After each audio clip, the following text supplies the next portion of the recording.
Ready? Here we go. Hi, everyone. This is John Landers at TBAIMS, originally the Big Apple Indie Music Series in New York. Now it's the Best Artist Indie Music Series. And going forward, our new events will be called Connecting Through Music. Today I have Kfhox joining me, who performed for us back in 2014, I think. Actually, you know what? I have to look that up because I don't remember. Back Do you remember? Tobacco Road. Oh, Tobacco Road. That's right. That's where we were. Okay. And sadly, that venue is no longer there because of the pandemic and all that. But there's many venues that aren't there anymore.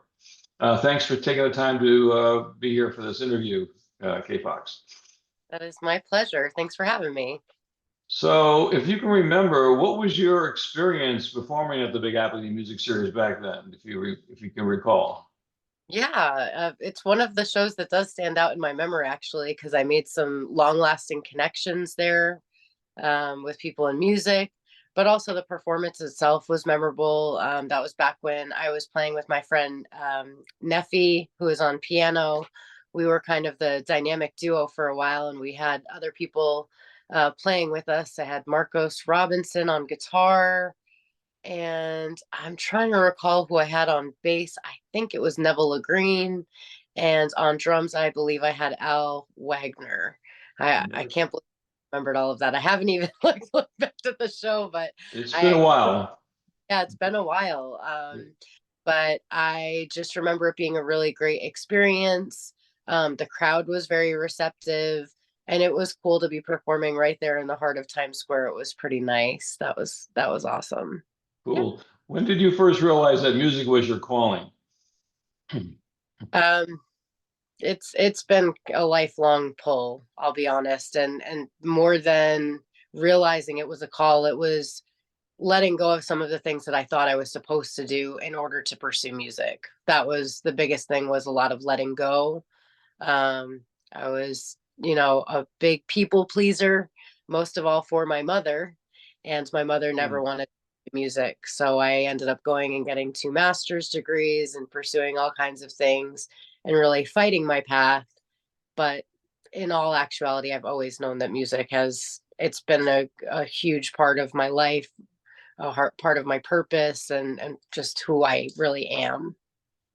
Very good. And who are your influences in the music that you Ooh, man, do? they are vast and eclectic, and some people say that, and I I had to laugh the other day because I had a Spotify concert recommendation, and it was like for Cypress Hill and like Sarah McLachlan, and I was like, oh my god. So Wow. it's pretty vast. But growing up, when I first started taking voice lessons, I trained with a gentleman named Jerry Granahan, and he's a rock and roll producer in the Rhode Island Rock and Roll Hall of Fame, or Music Hall of Fame. But he had me training very heavily on Anne Murray and Karen Carpenter. Mm. Um, the family that raised me were Beatles freaks. So I grew up on a very, very heavy dose of the Beatles. I loved Karen Carpenter. And even now, when I listen to my music, oftentimes I hear her influence from all that training when I was younger. Hmm. Um, and just tone wise, also. But I love Sia as a songwriter.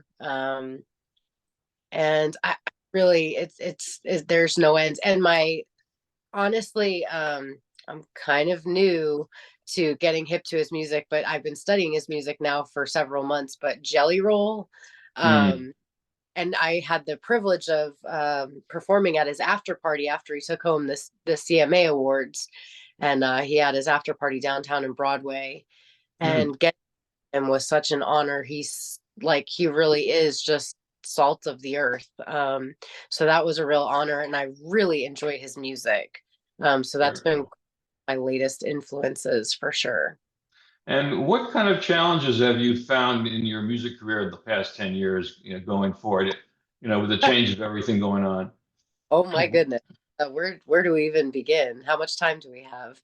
Uh, well, I mean, originally when I started out in music, I gave up everything to do music. I lived out of my car, I was homeless, and I raised money to crowdsource my music. So I raised over $11,000 to crowdsource my music.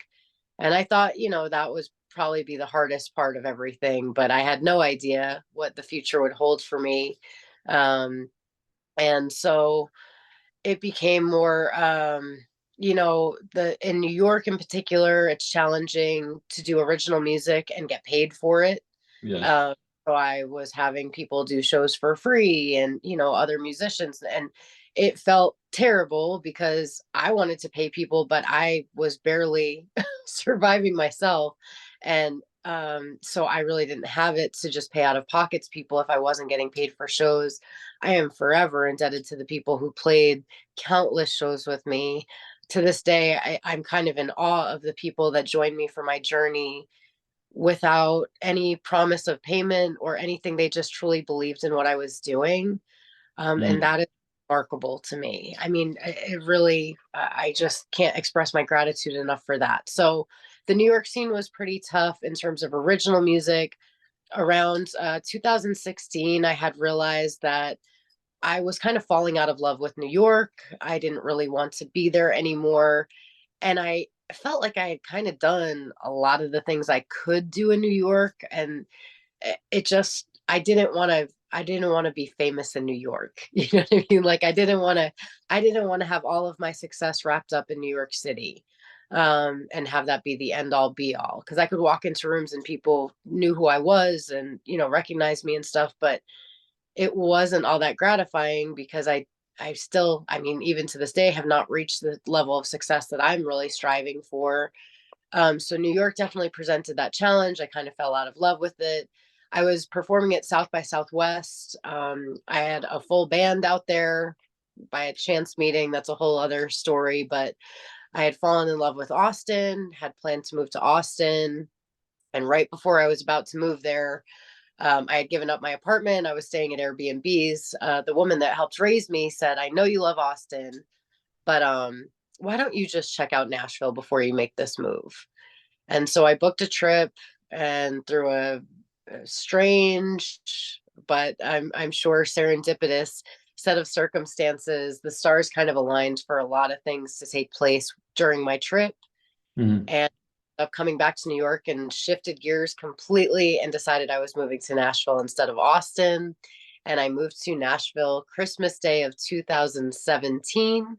Oh. Uh, my biggest challenge from there was being a completely brand new person in a music centric town. Like literally, this is Music City. I mean, that is what it is. So trying to find my tribe and all of this, but in the midst of that, my mom got really, really sick almost immediately after I moved here. And in November of 2018, when I was coming back from the New York City Marathon after performing there, I got a phone call from my father that my mom was starting hospice. And so my mom passed away in November of 2018. My father Mm. had been himself to death, took a really bad fall in March of 2018. Nope, March of 2019, cracked his skull open. And there's some family drama there that I won't include. But for long story short, I ended up becoming my father's caretaker. Oh. Uh, so a lot of my attention ended up having to shift towards managing my mother's estate, dealing with my father's alcoholism and his lack of ability to take care of himself. And so it was really hard to focus on music at that point. I was just focusing on trying to pick up the pieces of a very messy situation that really didn't seem to have any ends. And then COVID happened. Yeah, I was going to say then COVID came along. Yep. Yeah. And then my father was I moved him into an assisted living. He was quarantined for a year. It wasn't ideal. So I moved him to an assisted living here in Tennessee. His long-term care insurance ran out. His rent is $7,000 a month. So my fiance, well, in the midst of all of that, I met my now fiance, who is a bass player, who became a producer because of COVID, because there was no live music at all. Mm. Um, and so we bought a house a year and a half ago and moved my dad out of assisted living and in with us. So Wow. that biggest challenge right now, I'll be honest. I am sitting in our home studio right now. We record music at our house. I also belong to a collective called Home, which stands for Helping Our Music Evolve in East Nashville. Hmm. It's a collective community of all different kinds of creatives, and that's really helped me keep things going in the midst of even COVID. And they had some virtual resources and things that were super helpful. So, like I said, there have been no end to the number of challenges, but as I said before, music has been part of who I am for my whole life. So, regardless of any challenges or anything that I have faced along the way, my constant has always been music. What that looks like, and how I'm able to create it and the consistency I'm able to create and perform at has drastically shifted, but it is no less a part of who I am and what I do. And yeah, it's so there's been a lot of challenges, and there's a ton in there that I didn't mention, but those are the highlights. Wow. I can, yeah, I understand that. I can, wow. Yeah. Um, Amazing. Yeah, I have to say, music is a great therapy for what we all deal with in life. In any case, um, what do you find is the most effective way you market your music today? How do you find what are the best ways you're able to market? That's a moving target also, I would say. Social media was definitely a game changer. Um, and so initially it was like, wow, I used Kickstarter, I used Indiegogo, I used all these things, and I used social media to facilitate all of that. So Hmm. initially, my ability to market it was free in a sense and fan funded. And um something that I realized over the years that I often missed the mark on was more marketing my music. A lot of the ways that I grew my fan base was through performance. In New York City, I grew my fan base one fan at a time, one show at a time. You Hmm. know, I have a very organic fan base to this day that have been connected with me, many since 2011, which was my first release, prior to that, but definitely 2011 and beyond. So we're talking 13 years here of Mm. people staying here. However, and those are like, people I would more consider super fans. But my fan base has grown since then. And um, it's been a trial and error. I've done print marketing, I've done Spotify marketing through my distributor with the Orchard. I worked with a publicist that proved to be, I no fault to the publicist. I think it was a mismatch in terms of the demographic of people that she works with and the genre of music that I perform. I think it was a real, yeah, it was a match made in Do, somewhere else. do, do Not you not have ha- a preference on which social media sites work better for you that you like today? um I'm partial to Instagram still to this day. I'm slow to use TikTok. Um Yeah, I get that. TikTok thing I'm still so on the fence about for a number of reasons. I won't get into the politics of it or anything like that, but it just doesn't feel super aligned with me Hmm. personally or as an artist. So Instagram still tends to be kind of my jam. Facebook. Also, I realized that my demographic of fans varies to a large degree, and so how I market to my Instagram followers is pretty different from how I market to my Facebook followers and Hmm. fans like that. So being mindful of that, I my preference just for me would be Instagram. Mm. Um, but in all honesty, my goal this year is really just stretching beyond that, in terms of actual advertising and not just me pushing stuff and taking ads out on Facebook and other social media, but taking actual ads out, more print stuff, more interviews and stuff like that. Okay. Um, are you able to reach online radio networks to play your music, and how do you go about doing that? I did a lot more of that in New York. It felt a lot more prevalent in New York. I have done some of that since I have been here in Nashville. And quite honestly, I've been very thankful for a lot of my connections in New York to continuously support my music, Hmm. even years later after having left. They stay tuned to my music. They welcome me back when I'm in town. In fact, let's see, February of 2020, I released my third full length album called Love 360. And I came to New York and I did a press run. And I went to various stations and did a ton of interviews, but it actually happened to coincide with the tornadoes that took place in Nashville. Oh, This, yeah. And so my press run turned into raising awareness for the tornadoes, and I ended up really using the platforms to be able to spread awareness about what had happened and ask for donations to bring back to Nashville. So I ended nice. up flying back. I drove back to Nashville with all of the donations, and then COVID happened. It was It's all in the timing, right? it Yeah. is what and COVID also more people reaching out about doing virtual stuff. So there was some of those connections. Hmm. Um, I will say that I do appreciate, as much as I live in Music City and it is a music centric city, I appreciate the hustle of New York in terms of like radio shows and stuff like that. They're a lot more prevalent in New York than they are here. Yeah. But that is they are virtual, so I can still, be connected and do these kinds of interviews. I've been connected with people like 950 Lounge, who started off in a tattoo slash salon in the South Bronx when I first Hmm. interviewed them, and then moved to an actual station. They're doing amazing things. They're like syndicated now and everything. And um, but yeah, so I've been very fortunate, like I said, to just maintain those connections and be able to plug back in when I'm putting new music out. So, okay, so what are you working on today with your music? What's your current projects?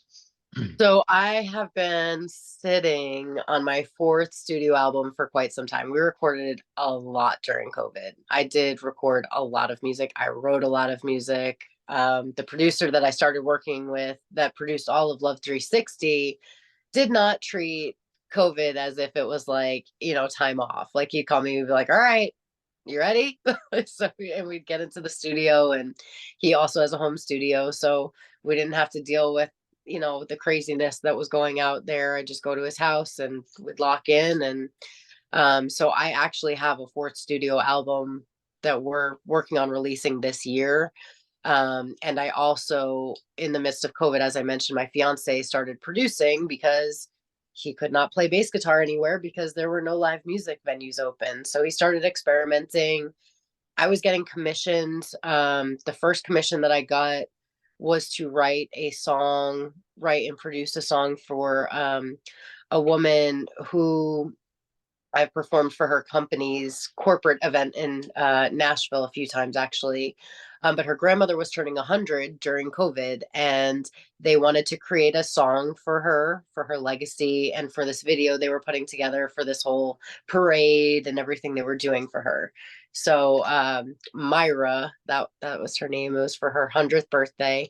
We started working together then, and we Hmm. started to realize there was something there. There was something there. Some chemistry. Yeah, musically. Right. So, and we had kind of dabbled in that before COVID. I did a local radio show here, Lightning 100, and he had accompanied me for that show, but it was totally different from the studio. So once he started really plugging into the studio, he's like, "Well, you can do everything else, so and I can do this part now." It was like, "Oh, okay, perfect." And we don't even have to leave our house to do it. I'm taking care of my dad. Like it was just, yeah, the stars aligning. Hmm. So created our collective called Source Sounds. We put our first, actually, before we put our any music out through distribution, we did a tiny desk together of one of our songs. So our first ever like formal introduction as Source Sound was for Tiny Desk last year. We'll be releasing that song this year. We've put out two singles so far, and we have another single coming out this February 2nd with two hip hop artists, two Nashville based hip hop artists named Kai Hill and Foundation Mecca. and I'm really excited. I've definitely delved in a lot more into the hip hop side of things. I've always written for all genres. Hmm. Um, really just diving in and really accepting the challenge of being in Nashville and always being like, I don't do country music. Like, no, we're gonna do country music this year. We're just like I have often said that I prefer to just serve the song, however that comes out. And that's how the hip hop started coming out because I was like, I don't know why I'm rapping this, but I can't hear it any other way. And so I stopped judging how it was coming out and just allowed it to move through me. Um, and so yeah, so February 2nd's the next single. And as for my album, I'm not quite sure. My next live gig is February 9th. That will be here in Nashville at a place called Springwater. It will be a band show, and that will be fresh off the heels of coming back from LA because we are heading to the Grammys this February. Awesome. That's great. So, what would you tell a new artist that is looking to pursue a music career in today's environment? Any advice you can give them? I feel like it's a whole new world. I feel like I'm learning right now, Mm. like right now in real time. I mean, I can definitely speak to my experience, but I don't know that it's the same anymore. And that's a strange thing to realize. Like, it's a strange dichotomy to be kind of straddling two worlds of something that I've been a part of for so long, but that is evolving so quickly every moment of every day because of TikTok and all these other things. But my best advice to any new artist outside of just the semantics of music business is to just really be true to yourself, to be consistent, and to not let the outside noise or the comparison to yourself rob you of your joy or your purpose as an artist. That would be my Awesome. best. Very good. All right. And is there anything else you'd like to share with us today before we finish up on this interview? No, it's been great catching up. I'm really thrilled to be chatting with you. It's been so long. Like, it's Yeah. crazy like how long it's been, but it also just feels like yesterday. So Yeah. it's 10 years goes by like that. And gosh, it is uh, incredible. But that is also the power of music and how it creates those connections that no matter how much time or distance goes between, that you still stay connected. And I really appreciate that. And I really appreciate you. Thank you for checking back in with me. my pleasure. Okay. Hang on there. And thanks everyone for watching today. And we'll have another one of these coming up soon. Take care.